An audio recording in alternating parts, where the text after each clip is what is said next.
অভিমান একটা ভয়ঙ্কর ব্যাধি।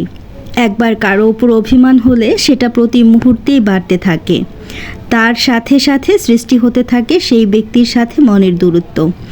অভিমানের সময়সীমা যত বেশি হতে থাকে তার সাথে সম্পর্কের সুতো তত বেশি আলগা হতে থাকে। একটা সময় সেটা ছিঁড়েও যায়, তারপর আর কখনো সেটা জোড়া লাগে না। তাই মানুষটা গুরুত্বপূর্ণ হলে তার অভিমানকেও পর্যাপ্ত গুরুত্ব দিন। সঙ্গে সঙ্গেই তার অভিমান ভাঙানোর জন্য এফোর্ট দিন।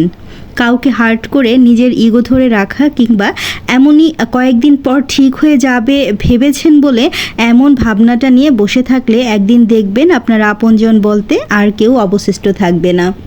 আসসালামু আলাইকুম, কী অবস্থা, কেমন আছেন সবাই? আশা করছি যে যেখান থেকে আমার আজকের ভিডিওটি দেখছেন সবাই অনেক বেশি ভালো আছেন, সুস্থ আছেন এবং পরিবার পরিজন নিয়ে নিরাপদেই আছেন।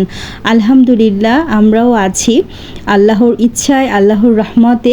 তো আপনাদের জন্য আরও একটা ছোট্ট ভ্লগ ভিডিও নিয়ে হাজির হয়ে গিয়েছি। ছোট্ট বলার একটা কারণও আছে, সেটা হচ্ছে আমি সচরাচর এত ছোট ভিডিও কখনো দেই না। আমার ভিডিও মিনিমাম 15 মিনিটের হয়ে থাকে বা তারও বেশি হয়ে থাকে। তো যাই হোক, সকালে ব্রেকফাস্টে আগের দিনের করা সবজি ছিল, রুটি বানিয়েছিলাম, সেটাও কিন্তু ফ্রোজেন করা ছিল। ফ্রোজেন করা রুটিগুলো ভেজে নিয়েছি, ডিম পোস্ট করে নিয়েছি। এরপর হচ্ছে কিচেনে চলে এসেছি। আজকে মাটির হাঁড়িতে বিরিয়ানি রান্না করব। এই ভিডিওটা ছিল শুক্রবারের ভিডিও। তো কাজের একটু চাপ যাচ্ছে, বাসায় পর্যাপ্ত পরিমাণ কাজ, যেমন সেই সাথে আমার বিজনেস শপেও কিন্তু আমাকে দৌড়দৌড়ি করতে হচ্ছে আপনাদের ভাইয়ার সাথে। এই যে ভিডিওতে ভয়েস দিচ্ছি, ভিডিওটা কিন্তু চেষ্টা করব রাতের মধ্যেই আপলোড দেওয়ার জন্য। সারাদিনে তেমন করে সময় করতে পারিনি।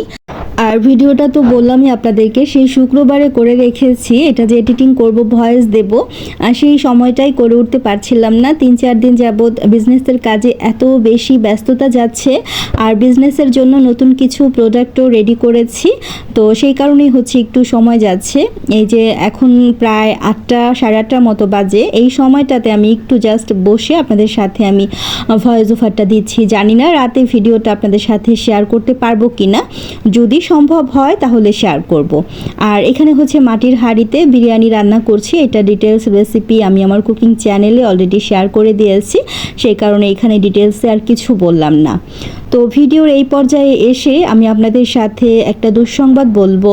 খুবই খারাপ একটা সংবাদ শেয়ার করছি। সেটা হচ্ছে হানি মধু আইডি থেকে হানি আপুকে আপনারা সবাই চেনেন। আমার প্রিয় যত আপুরা আছে সবাই কিন্তু চেনেন। আপু অনেক অনেক বেশি অসুস্থ। কিছুদিন আগেও কিন্তু আপুকে দেখতে গিয়েছিলাম, সেটা আপনারা জানেন। এই গত শুক্রবারের আগের শুক্রবার আপুকে দেখতে গিয়েছিলাম আপনাদের ভাইয়া আর আমি। তখনও আপু কিছুটা সুস্থ ছিল, কিন্তু আজকে 2 থেকে 3 দিন ধরেই আপু আমাকে বলছিল যে আপু একটু জ্বর হয়েছে আর কি, একটু জ্বর জ্বর ভাব এসেছে। তো আজকেও আমি যতটুকু খবর পেয়েছি আপুর অক্সিজেন দেয়া লেগেছে, এরকম পর্যায়ে আপু আছে। গতকাল রাতে আমি যখন আমার শপ থেকে লাইভ করেছিলাম, আমার এই চ্যানেল থেকে লাইভে গিয়েছিলাম, তখন কিন্তু আমার প্রিয় প্রিয় সব আপুরা ছিলেন। তাদের মধ্যে দীপা আপু, সালমা আপু, লিপি আপু, ফারিয়া ছিল, নাহার আপু ছিল। তো মোটামুটি অনেক অনেক প্রিয় মুখ যারা ছিল তারা সবাই আসলে তখনও হানি আপুকে খুব করে খুঁজছিল। তো হানি আপু আসলে তখন অসুস্থ ছিল বিধায় লাইভে জয়েন করতে পারিনি। এরপর আপুর সাথে আমি অনেকবার ট্রাই করেছি যোগাযোগ করার জন্য। তো আজকে একবার একটু কথা হয়েছে, তো সন্ধ্যায় বলেছিল আপুকে নিয়ে ব্লাড টেস্ট করার জন্য যাবে। তো যাই হোক, সবাই আপুর জন্য দোয়া করবেন যাতে আপু খুব দ্রুত সুস্থ হয়ে আমাদের মাঝে ফিরে আসেন। আপুর কমেন্টগুলো কিন্তু আমরা সবাই অনেক বেশি মিস করি। আপু কিন্তু আমাদের সবাইকে অনেক বেশি ভালোবাসেন। তো প্লিজ আপনারা যেখানেই থেকে আমার ভিডিও দেখছেন বা আমার এই কথাগুলো শুনছেন, প্লিজ সবাই একটু হানি আপুর জন্য করবেন। আপু তুমি দ্রুত সুস্থ হয়ে যাও, সুস্থ হয়ে আমাদের মাঝে ফিরে আসো, এই কামনা করছি। তো দুপুরে তো রান্না বান্না করে খেয়ে দিয়ে আপনাদের ভাইয়ার আমি একটু বেরিয়ে পড়েছি, একটু কাজে যাব। তো যেতে যেতে আপনাদের সাথে একটু ভিডিও ধারণ করেছি আমাদের শনিরাকড়া এরিয়াটা। একদম আমি যে বাসা থেকে বের হয়েছি তারপর থেকেই কিন্তু এরকম হকার্স মার্কেটগুলো বসে, একদম মেইন শনিরাকড়া পর্যন্ত। মতিঝিল আইডিয়ালের যে হলিডে মার্কেট আছে, তারপর হচ্ছে কৃষি মার্কেট আছে, এরকম নিউ মার্কেটের মতো কিন্তু এখানে সব টাইপের জিনিসগুলো পাওয়া যায়। 10 টাকা থেকে শুরু করে একদম 1000 টাকা পর্যন্ত সব ধরনের জিনিস পাওয়া যায়। এখানে সিরামিকের আইটেমস পাওয়া যায়, তারপর আপনাদের সংসারের যাবতীয় যত কিছু আছে, মাটির জিনিস থেকে শুরু করে 3 পিস, বিছানার চাদর, পর্দা সব কিছু পাওয়া যায় রিজনেবল প্রাইসের মধ্যে। তো আমি রিক্সায় আসতে আসতে যতটুকু সম্ভব আপনাদের সাথে একটু একটু করে শেয়ার করেছি। আর রিক্সা থেকে এই যে নেমে গিয়েছি, নেমে এটা হচ্ছে দক্ষিণা কিচেন। যারা শনিরাকড়াতে থাকেন তারা তো চিনেন, দক্ষিণা কিচেনের অপোজিটে। তারপর দনিয়া কলেজের ওভারব্রিজটা পার হয়ে কিন্তু আপনাদের ভাইয়া আর আমি চলে এসেছি নার্সারিতে। তো আজকে নার্সারিতে আসার একটা বিশেষ কারণ আছে, সেটা আমি আপনাদের সাথে অবশ্যই শেয়ার করব। আর নার্সারিতে এসেছি, এত সুন্দর সুন্দর গাছগুলো দেখছিলাম, একদম মনটা ভরে যাচ্ছিল। তো বারান্দায় রাখার অপশন নেই দেখে কিন্তু সেরকমভাবে কোনো গাছ যে কিনবো সেই সাহস করে আপনাদের ভাইয়াকে বলতেও পারছিলাম না। তবে গাছ কিনে নিয়ে গিয়েছি। কী কী গাছ কিনেছি সেটা তো আমি অবশ্যই আপনাদের সাথে ভিডিও শেষে শেয়ার করব। তো এখানে বিভিন্ন ধরনের এই যে বেলি ফুল গাছটা দেখতে পাচ্ছেন, এই বেলি ফুলটা কিন্তু অনেক বড় টাইপের একটা বেলি ফুল হয়। আর জবা ফুল গাছ দেখতে পাচ্ছেন, এখানে চায়না জবা ছিল, দেশি জবাটা ছিল, সেই সাথে মধুমালতী, তারপর হচ্ছে অ্যারোমেটিক জুঁই ছিল, বিভিন্ন ধরনের বিভিন্ন ভ্যারাইটির গাছ ছিল। আমি তো দেখছিলাম আর বারবার ভিডিও শ্যুট করছি, ফটো তুলছিলাম। আর এখানে রঙ্গনের এত এত ভ্যারাইটি ছিল, আপনাদের সাথে আমি একটু একটু করে শেয়ার করব। আর একটা লেবু গাছে এত পরিমাণ লেবু ধরেছে, মন চাচ্ছিল আমি লেবু গাছটা কিনে নিয়ে যাই। তো হয়তো বা কেউ একজন কিনেছে, গাছটা সামনের দিকে এনে রাখা হয়েছে। তো আমার পাশাপাশি অনেক অনেক আপুরাই দেখছিলাম ভিডিও শ্যুট করছে। অনেকেই হয়তো বা তাদের চ্যানেল আছে বা পেজ আছে, সেইখানে ভিডিওগুলো দেবে আমার মতোই।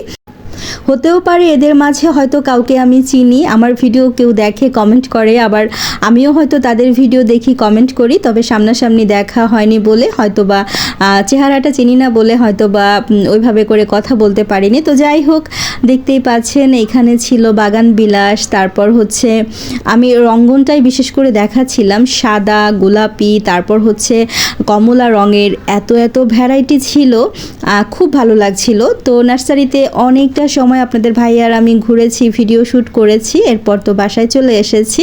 আর এই যে দেখতেই পাচ্ছেন আমি কি গাছ নিয়ে এসেছি, আমি এখানে হচ্ছে 2টা কারি পাতার চারা নিয়ে এসেছি, আর হচ্ছে জবা ফুল গাছ নিয়ে এসেছি 2টা। আপনারা অলরেডি অনেকেই হয়তো বা এখন জেনে গিয়েছেন যে আমি হার্বাল তেলটা রেডি করছি। অনেক অনেক আপুদের রিকোয়েস্ট ছিল, তাদের জন্য হার্বাল তেলটা রেডি করছি। আর এটার জন্য জবা ফুল তো লাগবেই। তো আমি 7-8টার মতো জবা ফুল কালেক্ট করেছি। তো ভাবলাম নিজে ছাদে অথবা বারান্দায় 2টা জবা গাছ লাগিয়ে দিলে যদি ভালো সাড়া পাই তাহলে তো আমাকে সব সময় বানাতে হবে। তো সেই জন্যই জবা ফুল গাছ আনার জন্যই বেসিক্যালি গিয়েছিলাম। তারপর 2টা কারি পাতা গাছ নিয়ে এসেছি। আর এখানে এই যে আমার লিও সোনাটাকে দেখতে পাচ্ছেন, একদম আদুরে ঢঙ্গিতে সে সোফার উপরের এই কর্নারটাতে বসে আছে, মাঝে মাঝে সেই কাজটা করে। একদম সেই আগের মতো চঞ্চলতা তার মধ্যে আর নেই, তার ভিতরে এখন ভার্তিকতা এসে গিয়েছে, কারণ একটু বড় হয়েছে তো তাই। তো যাই হোক, তারপরে এই যে আমি আপনাদের সাথে এখন একটু শেয়ার করছি আমি চুলের যত্নে কি কি ধরনের প্রোডাক্টগুলো রেডি করেছি। এই কাজগুলো নিয়েই কিন্তু ব্যস্ত ছিলাম। এই যে চুলের যত্নে যে ধরনের ফেসওয়াশগুলো লাগছে সব কিছু কালেক্ট করে এগুলো কিন্তু একদম সুন্দরভাবে চেলে আপনাদের ভাইয়া আর আমি দুজন মিলেই চেলে তারপর এরকম করে হচ্ছে কৌটোতে ভরেছি। আর চুলের যত্নে যে ধরনের হেয়ার প্যাকগুলো ব্যবহার করা হয়, আমলকি, হর্তকি, বহেরা, রিঠা, শিকাকাই, ভিঙ্গরাজ, জবার গুঁড়া থেকে শুরু করে যে ধরনের গুঁড়াগুলো বা হেয়ার প্যাকগুলো ব্যবহার করা হয় সব কিছুই কিন্তু আলাদাভাবেও সেল করছি, কম্বো প্যাকেজও করে নিয়েছি। তো আপনারা চাইলে কিন্তু অর্ডার করতে পারেন যাদের চুলের সমস্যায় ভুগছেন, চুল পড়ে যাচ্ছে।